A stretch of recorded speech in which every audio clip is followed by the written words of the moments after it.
Só existe céu e inferno. Só existe luz ou trevas.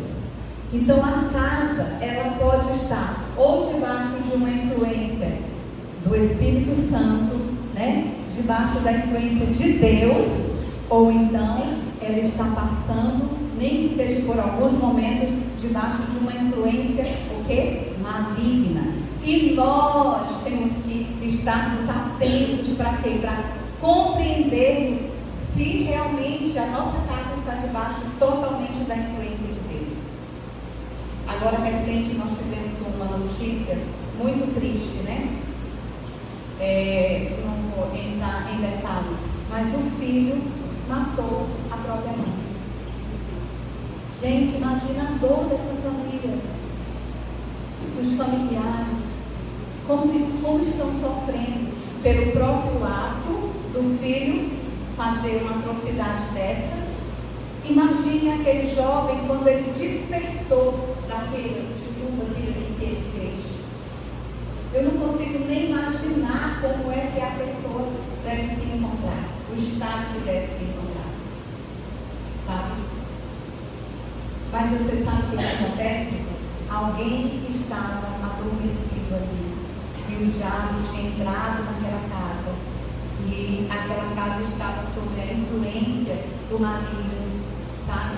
Por alguma atitude, por alguma falta de atitude que nós vamos ver, porque muitas vezes não é só o que nós fazemos, mas é o que nós deixamos de fazer também, que podemos colocar nossa casa debaixo de uma influência do mal, e nós temos que estar atentos a isso.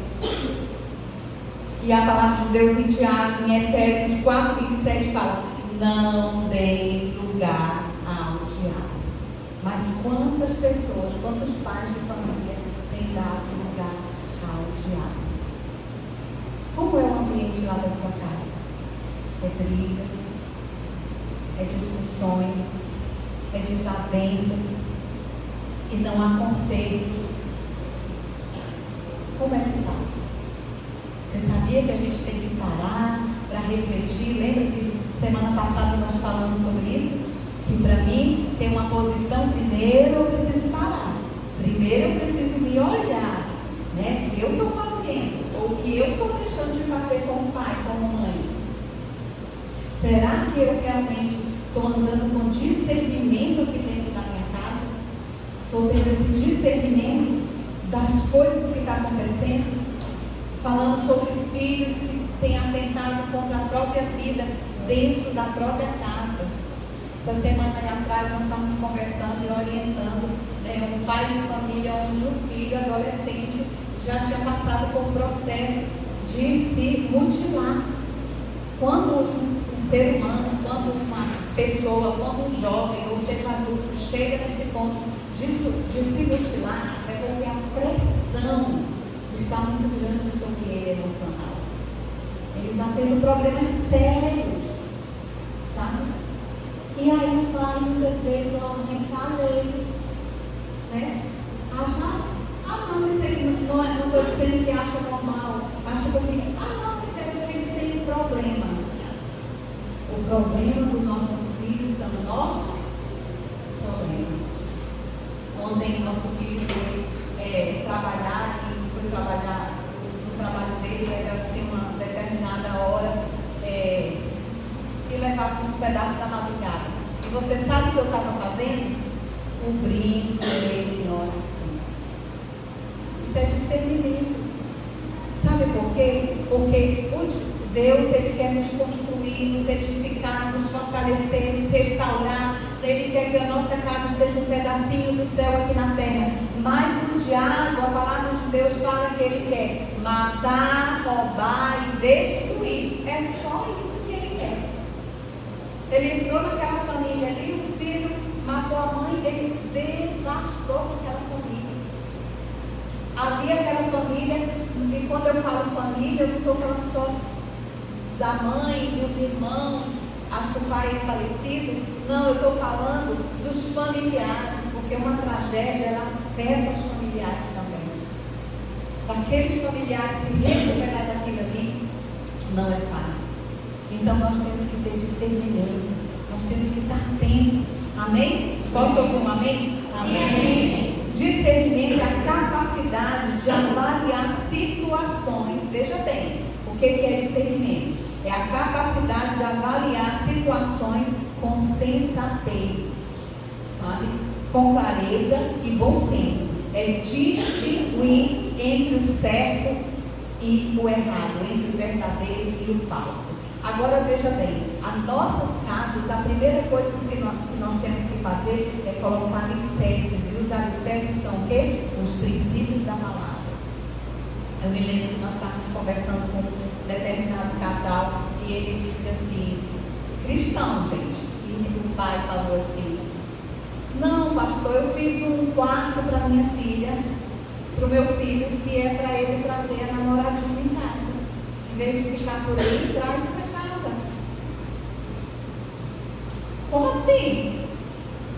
Parece assim, normal, mas para Deus não é. Está quebrando o quê? Princípios de pureza, de santidade. Nós temos que ensinar nossos filhos o que é a pureza e a santidade. Quando eu deixo de fazer isso, automaticamente eu coloco a minha casa debaixo de uma influência maligna. Quando eu pratico a mentira dentro da minha casa, eu estou colocando a minha casa debaixo de uma influência maligna. Você sabe disso? Então eu não posso. Não é só o que eu não faço, mas também o que eu faço. E muitos pais muitas vezes estão alheios aos seus filhos a viver uma vida comum do lar.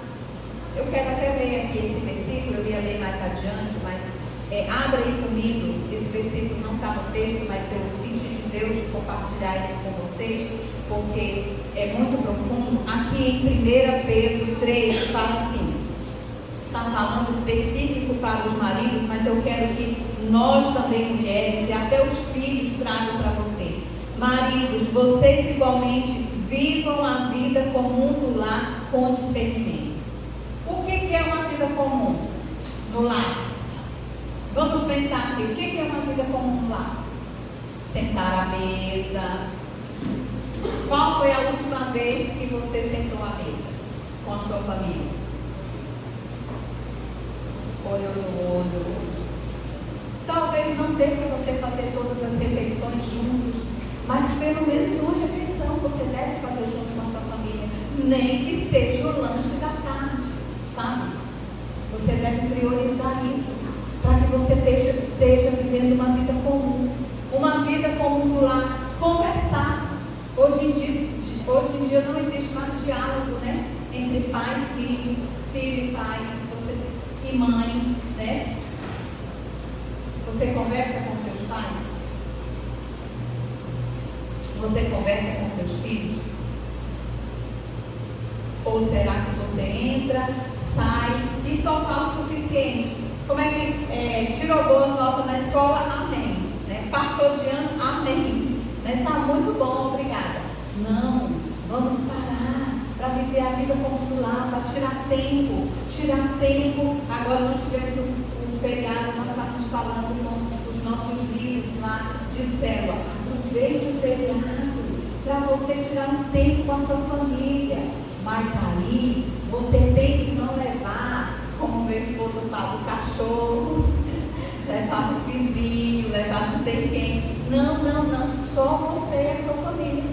Sabe por quê? Porque a tendência, quando nós saímos só em grupo e não a família, o que acontece? Nós deixamos os filhos de lado, não é verdade? Deixamos os filhos de lado. Se é pequeno, você vai até olhar ali e tudo, mas a sua atenção, o seu foco está para os seus amigos. Você sabia que seus filhos sentem isso?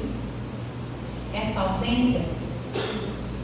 Quantos filhos têm sentido a ausência materna? A ausência materna. Da mãe estar ali cuidando, da mãe estar ali por perto, de estar perguntando. Não estou falando assim daquela cobrança, sabe? De ter um diálogo. Não aquela cobrança de menino, como é que foi? Não sei o quê, está sempre brigando. Não, mas de conversar. você não vai alterar a sua voz, né? Porque existem pessoas que não sabem conversar. Começa aqui, sabe? Mas aí termina lá em não sei quanto, a nota mais alta que tiver, né? Porque vai aumentando. Se não estiver falando a mesma linguagem ou falando o que aquela pessoa concorda, acabou-se o diálogo. Nós temos que aprender a dialogar dentro das nossas casas. Sabe por quê? Porque isso pode, sim, ser uma brecha que venha trazer influências malignas, né? Ou seja, uma brecha onde o diabo vai encontrar ali um lugarzinho para ele começar a agir. Se você não conversa, ou se você não tem amizade com seus filhos, o que vai acontecer? Eles vão procurar amizade lá fora. E às vezes más companhias.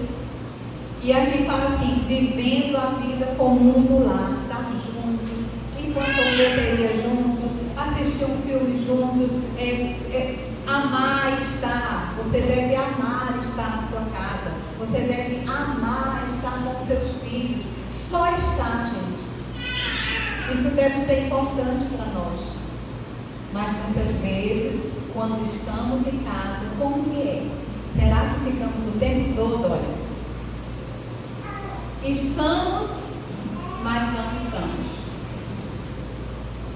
Tem que aprender que isso aqui tem hora. Hora que você tem que desligar. Eu me lembro de uma determinada vez que estava assim difícil para a gente ter um tempo, né? E a igreja que nós estávamos pastoreando na época era grande e tudo, e eu nunca gostei desse negócio de estar atendendo celular na hora da refeição. E eu me lembro que nós estávamos na mesa e uma pessoa ligou. Aí eu olhei assim, depois do almoço eu atendo. Aí meu esposo ficou agoniado assim, né? Tipo, ai, você acha que é alguma coisa urgente e tal. E ele não aguentou. Ele pegou o telefone e, amor, a pessoa ligou para ele, né? Aí ele, amor, é para você. Aí eu olhei assim para ele, tá bom. Peguei o telefone e falei, querida, eu estou almoçando.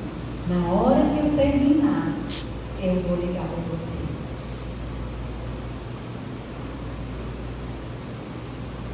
Temos dificuldade de dizer não para os outros, mas não temos de dizer não para a nossa família, para o nosso cônjuge. Você já parou para pensar nisso? E que isso aí fala lá da pregação de domingo passado, né? Que são coisas, ciclos que a gente vem repetindo, problemas lá na alma que precisa ser curado, que se tornam brechas para colocar a nossa casa debaixo de influências malignas. Então temos que aprender a dizer não. Tem hora que é não. Tem hora que você não vai resolver tudo. Sabe, seja na sua empresa, chegou em casa, entrou dentro de casa. Espera aí, depois eu resolvo as coisas da empresa. Vai poder esperar. Aí você fala, pastora, a senhora não entende. Não vai não. E eu estava falando para um determinado pastor, muito amigo nosso, muito íntimo nosso, que estava passando, tipo assim, meio que por uma estaca. E eu estava falando, meu irmão, se você morrer, você sabe o que vai acontecer? O que vai acontecer? Outro vai assumir. E vai continuar. Não vai parar. Então aprenda a dizer não. É difícil muitas vezes, sim, mas temos que aprender. Na mesma coisa a empresa, sabe? O dia que aquele empresário morrer, o que vai acontecer? Os problemas vão continuar acontecendo e alguém vai continuar resolvendo. Então eu preciso compreender que aqui no meu habitat, aqui no meu ninho, eu preciso ser reservado, eu preciso proteger a minha família, eu preciso olhar para a minha família, ter um olhar com discernimento, de enxergar cada filho, enxergar cada problema daquele filho, sabe, começar a estruturar os princípios da palavra, trazer, ensinar, sabe, os nossos filhos o caminho do Senhor. E falando sobre discernimento, eu tenho um testemunho, um triste testemunho. Uma época atrás nós pegamos uma carona com uma mulher de Deus, né? E há muitos anos isso. E entramos no carro e essa pessoa tinha 2 filhos, e os 2 filhos dela foram criados dentro da igreja. Desde